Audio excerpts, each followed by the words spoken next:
नमस्कार। अनय साहित्य क्लासेस में आप सभी का बहुत बहुत स्वागत है। अनय साहित्य क्लासेस में आज नाथ साहित्य से संबंधित अंतिम कक्षा होगी।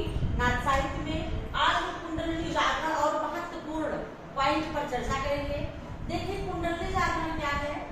ये सब शरीर की समस्त शक्ति का प्रधान या प्रतीक है। कुंडली जागरण यह नाक के समान संधि स्थान में रहता है, जो मानव शरीर का संधि स्थान है, उसमें नाक के समान ऐसे जुड़ा होता है, टेढ़ा मेढ़ा। कुंडली जागरण के लिए खट चक्र का ज्ञान आवश्यक है। कुंडली जागरण तभी संभव है जब व्यक्ति को खट चक्र का ज्ञान होगा, और वो खट चक्र है, पहला है मूलाधार, दूसरा है स्वादिष्ठान, तीसरा है मणिपुर, चौथा है अनाहत, पांचवा है विशुद्ध और छठा है ये आपके सर पे मस्तक पहुंचता है आज्ञा चक्र। तो मूलाधार, स्वादिष्ठान, मणिपुर, अनाहत, विशुद्ध, आज्ञा चक्र, ये खट चक्र का ज्ञान हो जाता है जब व्यक्ति को, उसकी कुंडली जागरण हो जाता है। कुंडली जागरण का अर्थ होता है कि गुरु की विशेष कृपा से व्यक्ति के अंदर ज्ञान का जागृत होना। देखिए, नाथ साहित्य जो है वो मानव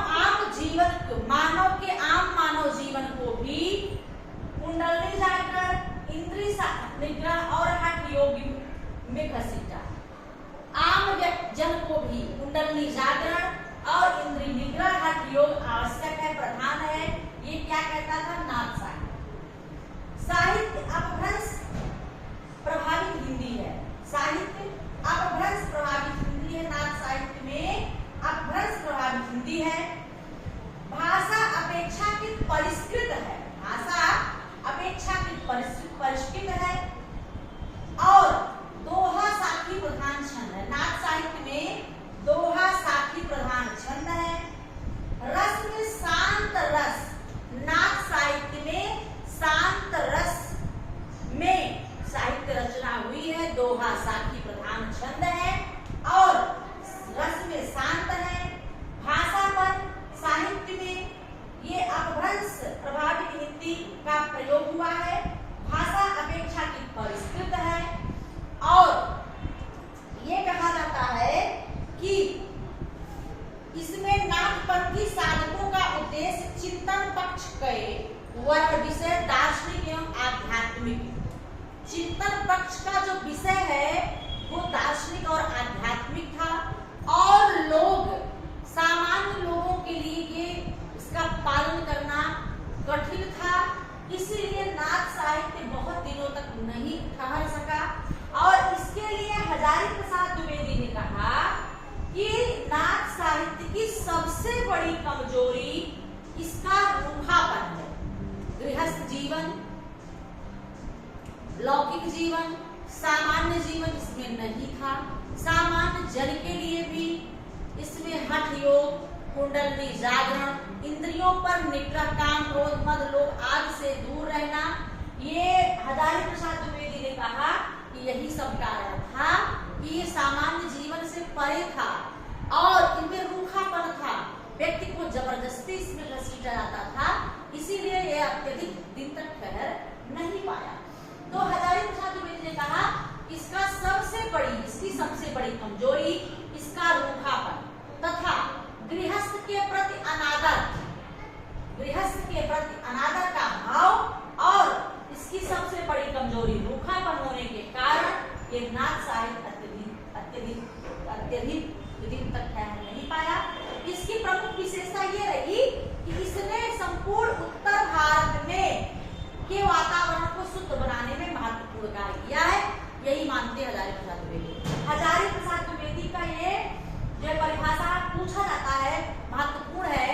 किसने कहा कि इसकी सबसे बड़ी कमजोरी इसका रूखापन एवं गृहस्थ जीवन के प्रति अनादर का भाव। हजारी प्रसाद द्विवेदी का स्टेटमेंट है। इन्होंने कहा कि नाथ साहित्य की सबसे बड़ी कमजोरी इसका रूखापन तथा गृहस्थ के प्रति अनादर, परंतु इसकी प्रमुख विशेषता यह रही कि इसने उत्तर भारत के वातावरण को शुद्ध बनाने में महत्वपूर्ण कार्य किया।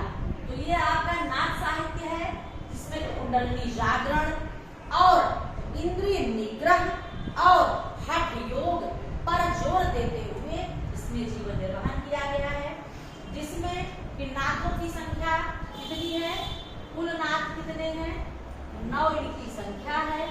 आदिनाथ,